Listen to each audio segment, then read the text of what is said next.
Il dit après la course, je vais être chez toi, on t'emmène en hélicoptère à la fête. Bien sûr que c'était dans le journal, tout ça. Après, je me souviens, 3 jours de la panne, Marc Sergent, il vient sur moi, Nico, tu fais pas un tour des Flandres. Et même les lotos, ils ont roulé derrière moi parce qu'ils n'avaient pas confiance en moi. Et j'avais même un radio, mais je l'ai enlevé. Ah ouais? Moi, Van Petegem, on sortait dans les boîtes, on buvait la bière, on a fêté tous les jours quoi, à Majorque. Je me souviens toute ma vie.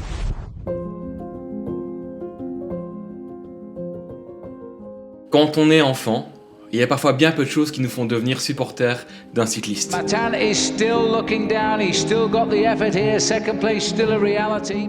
Nico Matan, mon premier souvenir, ce n'est pas ses jours en jaune sur Paris-Nice en 2001-2003 ou sa victoire au Grand Prix de Plouay. Mon premier souvenir de Nico Matan, c'est Cycling Manager 4.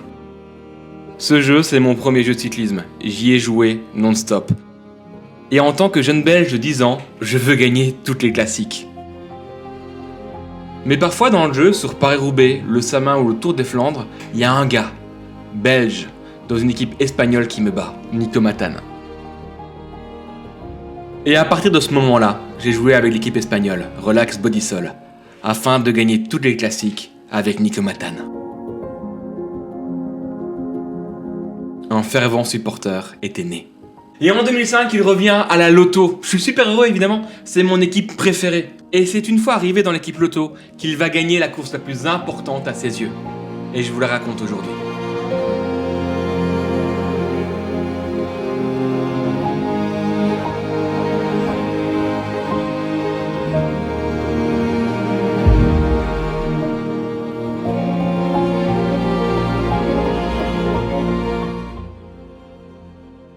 Gand-Wevelgem 2005. Une course piégeuse. Le vent souffle, les bordures se forment. Et très vite, le peloton explose sous l'impulsion de l'équipe de Tom Bonnen. C'est l'archi-favori avec Ushoff, Stills et Fletcher. Et au-delà de ce quatuor de favoris, il y a quelques autres noms qui sont là en outsider, dont Nico Matan. Ce n'est pas le plus rapide, ce n'est pas le plus attendu, mais il est là. Et il est d'ailleurs souvent là pour Gand-Wevelgem. 3ème en 98, 5ème en 2001. Cette course, c'est son jardin. C'est littéralement son jardin par contre, c'est pas une blague. On est chez lui, c'est le village d'à côté, on est à 500 mètres de chez lui. La course avance, le Monkemel fait son travail, il trie le peloton. Il y a une échappée, avec Backstedt, Fletcher, Ushoft, Koch et Matan notamment. À 10 km de l'arrivée, il place une attaque. Ushoft suit. Mais il est belge, il est borgné, et à 9 km, il réessaye.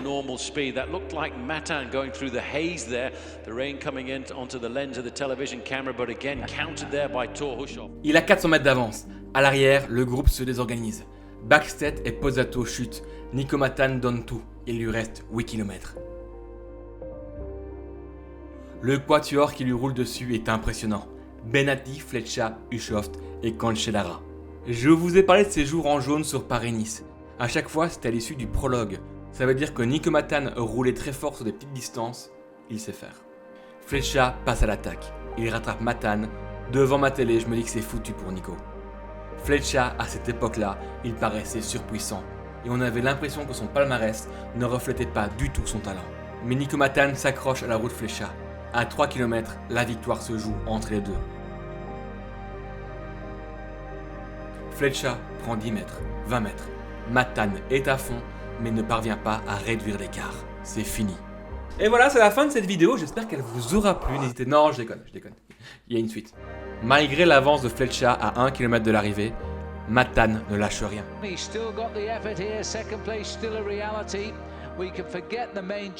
À 1 km, il revient sur Fletcher. Progressivement, il donne tout, il file comme il n'a jamais filé. Et à 200 mètres, il reprend le lead de la course. Juan Antonio Equi, Nico Matan gagne la course.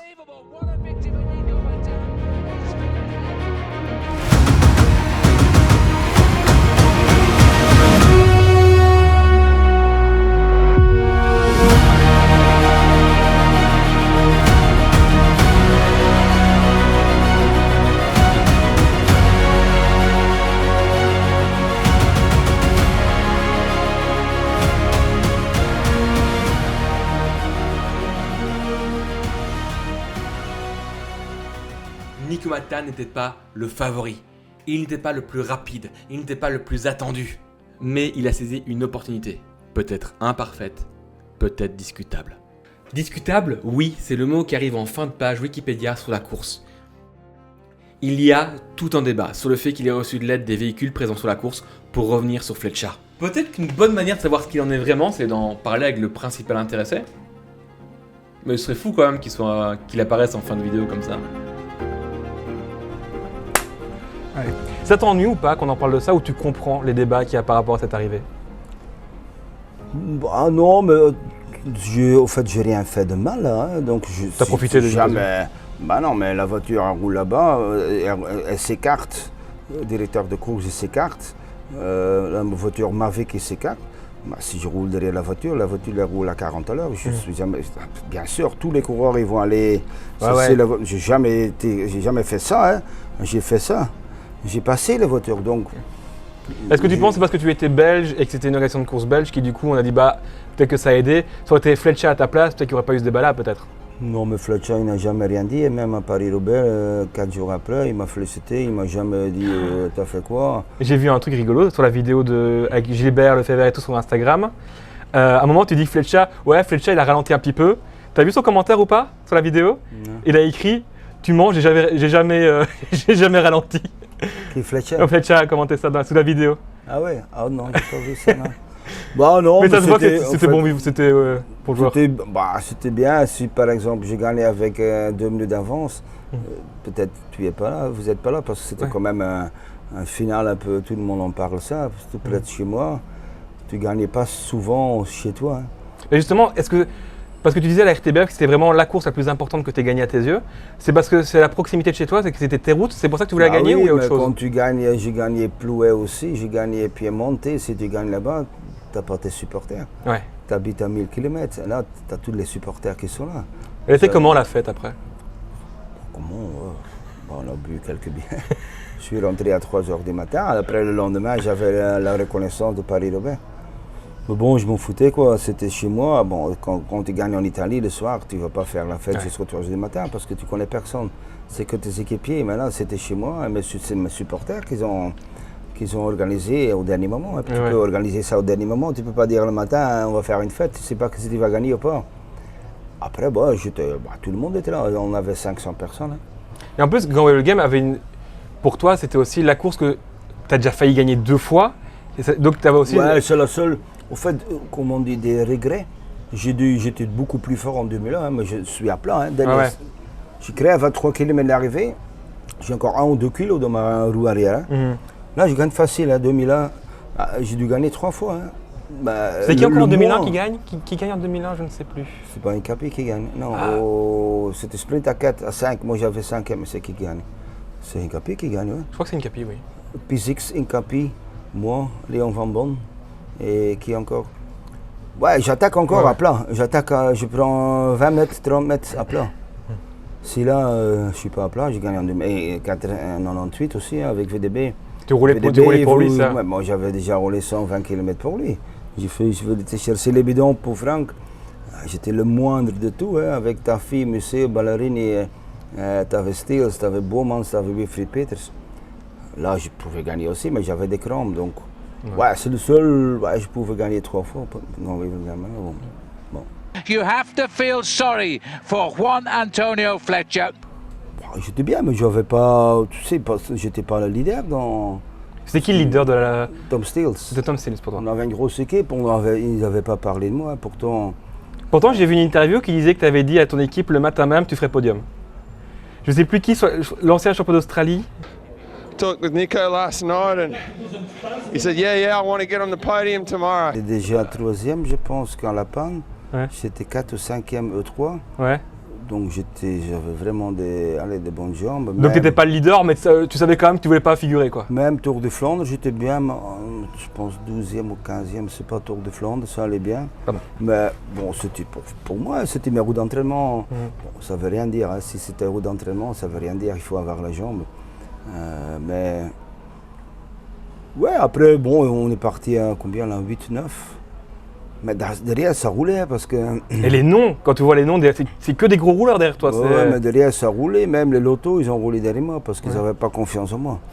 Et j'avais même un radio, tu sais, mais je l'ai enlevé. Ah ouais? Ouais, je dis, je m'en fous, moi. J'écoute pas, ça me perturbe. Je fais mon propre course. Ils avaient dit de ne pas rouler, je pense que j'ai enlevé. Hein. De ne pas rouler parce que derrière ça roule, les lotos roulent derrière moi pour gagner le sprint parce que Steels, ils gagnent le sprint. Et maintenant, j'avais des questions un peu plus précises pour toi sur un peu l'ensemble de ta carrière. C'est très rapidement, si tu es d'accord. J'ai juste pris toutes tes équipes depuis le début. Et je veux que tu me donnes un bon souvenir par équipe. En espérant qu'on a une toutes les équipes que j'ai fait. Ouais, je vais te les citer. Et un moment ça peut être en course ou en dehors de la course, mais un moment qui t'a marqué, un moment que encore maintenant, tu dis ah c'était chouette. Ta première arrivée chez Lotto, en tant que stagiaire, puis en tant que rouleur chez Lotto. Stagiaire, au fait, ouais, c'était mon premier course chez les pros. J'ai dû gagner parce que j'étais stagiaire chez Lotto avec Jean-Luc, avec Franck. C'était le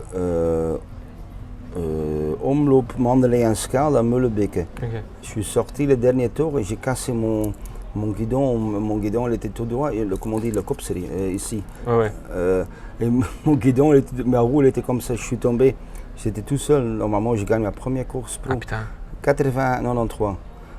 Stagiaire, après en 94 avec Franck.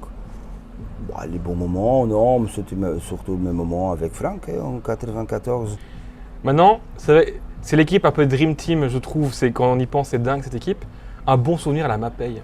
Des bons moments, j'ai aidé Johan Mussé quand il tombe aussi, quand il tombe en 98 au Tour des Flandres. On était tellement loin, il est tombé après 100 km dans le ravito, je pense.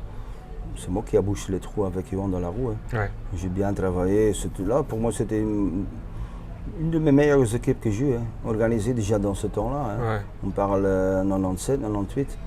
Ouais, surtout pour moi, c'était l'équipe avec tous les meilleurs coureurs. Hein. J'étais avec tout le monde. C'était Mussé, Van Peter, Mussé, Steels, Frank, Carlo Boomans, Wilfried Peters, Taffi, Bortolami, Tonkov, Bugno.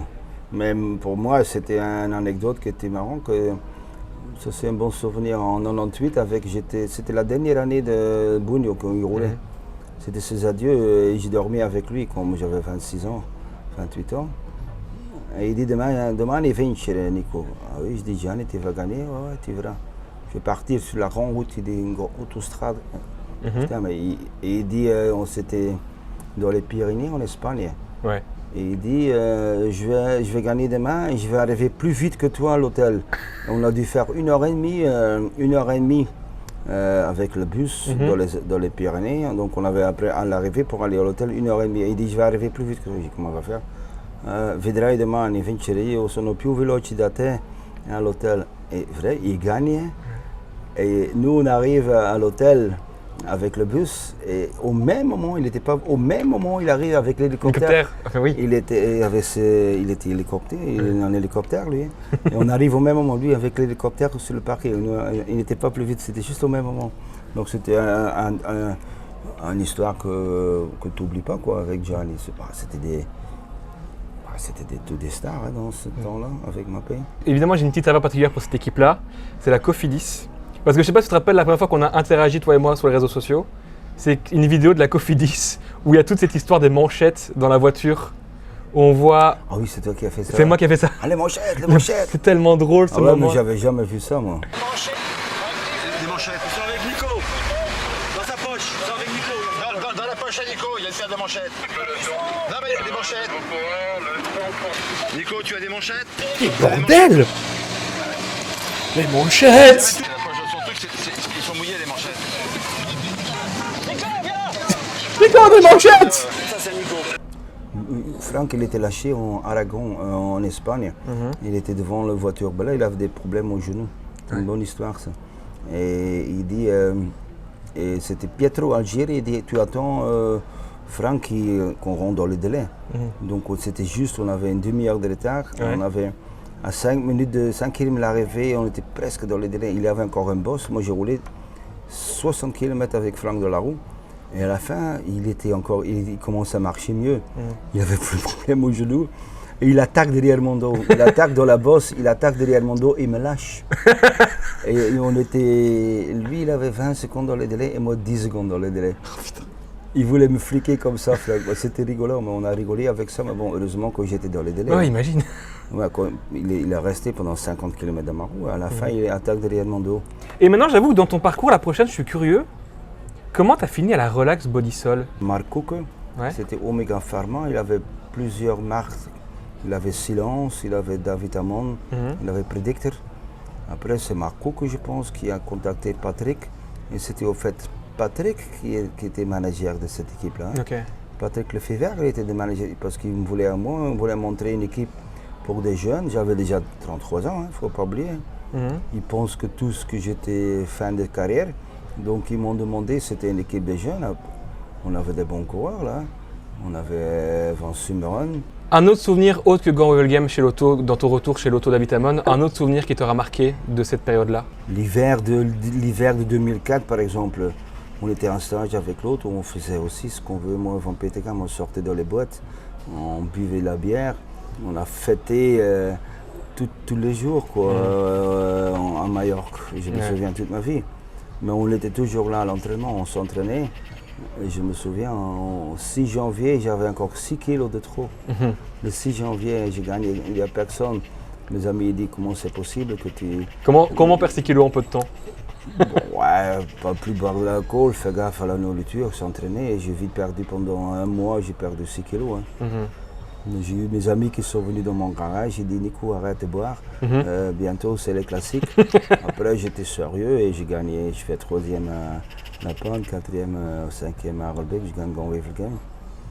Non, mais une histoire typiquement Nico Matan, c'était par exemple appelé, c'était 2006, c'était E3 le vendredi. E3 le vendredi, c'était le vendredi ou le samedi. Le samedi, et c'était une grosse fête millionnaire fer à Knokke, dans le casino. J'avais un copain qui avait un hélicoptère, il dit... Bugno? Non, un autre. Il dit après la course, je vais te chercher chez toi, on t'emmène en hélicoptère à la fête. Bien sûr que c'était dans le journal, tout ça. Après... Je me souviens, 3 jours de la panne, Marc Sergent, il vient sur moi, Nico, tu fais pas Tour des Flandres. Je dis pourquoi? J'ai entendu que tu étais à la grosse fête à Knokke, tout ça, avec l'hélicoptère. Je dis quoi alors? J'étais à quelle heure dans mon lit? Ah, je sais pas. J'étais à 1 heure dans mon lit, alors il est où le problème? Ah non, moi, on supporte plus ça. Donc, tu vois, c'était. Mais j'avais raison, quoi. Mais bon. Maintenant, tu ne peux plus faire ça. Mais justement, quand dans le temps, ça n'existait pas, Facebook 2005, Instagram. On pouvait faire ce qu'on veut, mais bon, ils avaient su ça quand même. Mais justement, quand tu me parles de tout ça, est-ce que le Nico Matan de l'époque pourrait être cycliste professionnel en 2026? Non, pas du tout, non. Non, je ne me vois plus du tout. Parfois, je me lève et je dis comment je fais pour être coureur cycliste. Non, quand tu vois maintenant, c'est impossible. Tu ne peux plus boire, tu ne peux rien faire, c'est plus... Même le personnel, il doit boire en sous-marin, dans leur chambre, il ne peut plus boire. Moi non, et même les watts, ils regardent les watts, ils regardent tout ça. Moi non, c'est plus pour moi. Moi, j'ai jamais regardé les watts, je faisais mon truc. Mais c'est vrai, ça roule plus vite. Pourquoi ils ont tout... Moi, j'ai jamais eu un entraîneur non plus dans ma vie. Hein. Ah ouais? J'ai jamais eu un... chez Mapei encore, Aldo Sassi qui était mon entraîneur. Un peu, chez Mapei, mais après, chez Cofidis, j'ai pas eu de... J'ai jamais eu un entraîneur, moi. Est-ce que tu penses que du coup, c'est un extrême qu'on est en train de vivre pour toi? Est-ce qu'il y a moyen de revenir en arrière ou tu penses que c'est foutu et que maintenant, ça va être plus que ça maintenant? Ça va être la discipline actuelle est partie pour rester dans le temps ou tu penses que justement, vu les problèmes déjà de burn-out dont on parle parfois de santé mentale dans le milieu, est-ce que tu penses qu'il y aura... Quand tu vois Arnaud Delis, c'est surtout ça. Hein. Tu peux pas... Arnaud, il vient faux, je pense, sur le Teide où il est à 2000 mètres. Il faut pas laisser, il faut laisser... 2 semaines s'entraîner chez lui, dans les vaches, dans les Ardennes, il faut le laisser comme ça, il va s'entraîner. Mais tu penses que c'est possible de revenir en arrière? Justement, vu qu'on est tellement loin? Je sais pas, je pense pas. Hein. Ils ont tous un entraîneur, ils doivent tous faire ça, ils doivent écouter les entraîneurs. Maintenant, c'est plus les directeurs sportifs, nous on écoute les directeurs sportifs. Mais maintenant, les directeurs sportifs, ils sont là pour faire quoi? Pour être chauffeur pour le mécano. C'est tout ce qu'ils doivent faire. Hein. Gianni, c'est mon copain, Meersman de Alpecin. bah, il doit faire son programme, tout ça, mais il doit juste continuer. Il n'y a pas beaucoup de contact avec Van der Poel non plus, il fait la course, Ouais. il prend le volant et il est chauffeur de mécano. Bah, bien sûr, il doit préparer la tactique, tout ça, mais nous, moi je pouvais pas vivre, rouler dans cette époque-là, impossible. Je ne pouvais pas vivre comme ça, tous les jours comme ça. Nous, on avait besoin avec Van Petegem après la course. On boit, s'il y avait quelque chose de la course qui n'allait pas bien, Peter a dit après la course, on sort du bus, on rentre dans l'hôtel. Maintenant, ils rentrent dans l'hôtel, ils sont là devant l'ordinateur, ça. Ils arrivent à la ligne, hop, ça. Et tout de suite, ça, on voyait l'entraîneur. Nous, on buvait 2-3 bières. Et Peter disait, ah, ça, c'était pas bien, ça, c'était pas bien. On a été vraiment un groupe. Maintenant, tout le monde va dans sa chambre, les boîtes et tout ça, l'entraîneur qui envoie. Et il faut, oh non, c'est bon.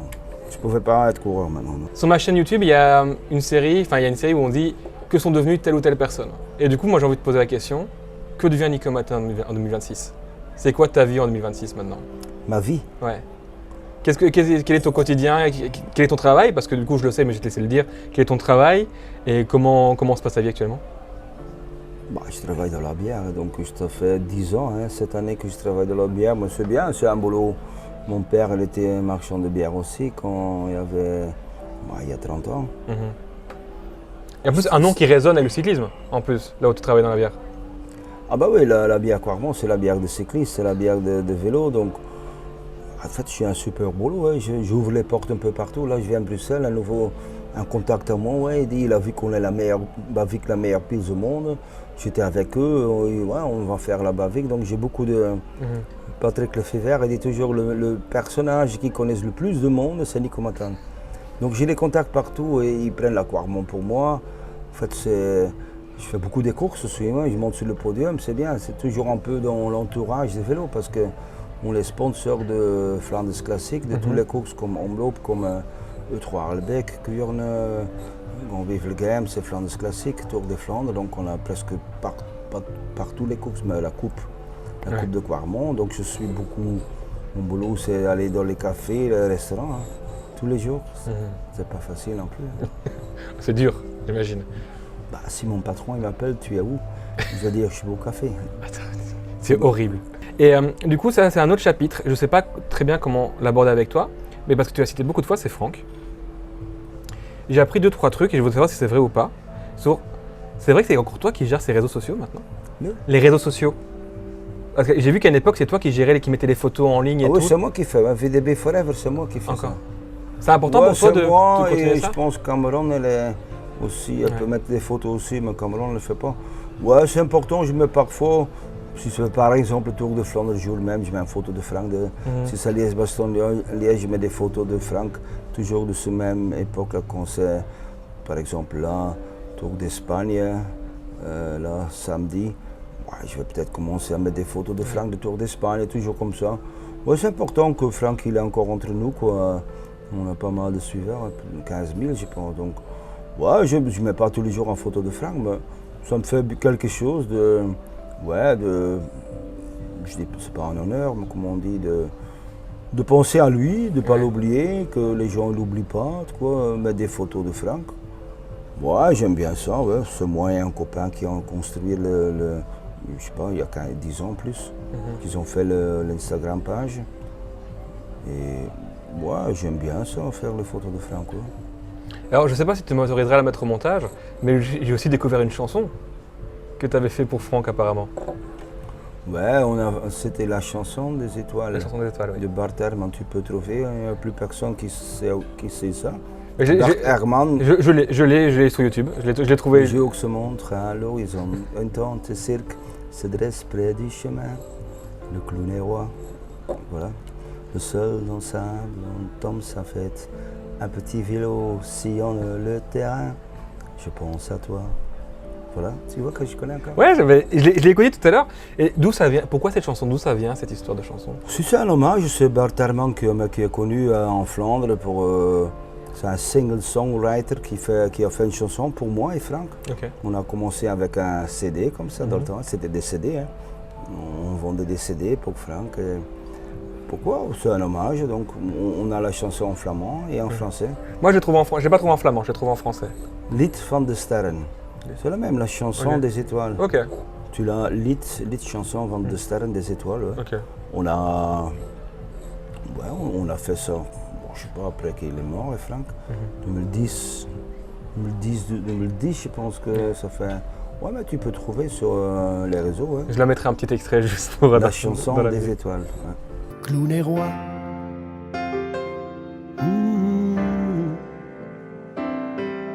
Le sol de sable entame sa fête. Un petit vélo sillonne le terrain. En tout cas, merci Nico pour Ah bah non, avec plaisir, cette vidéo. merci à vous. Et voici donc ce qui clôt cette interview de Nico Matane. Merci à tous de l'avoir suivi.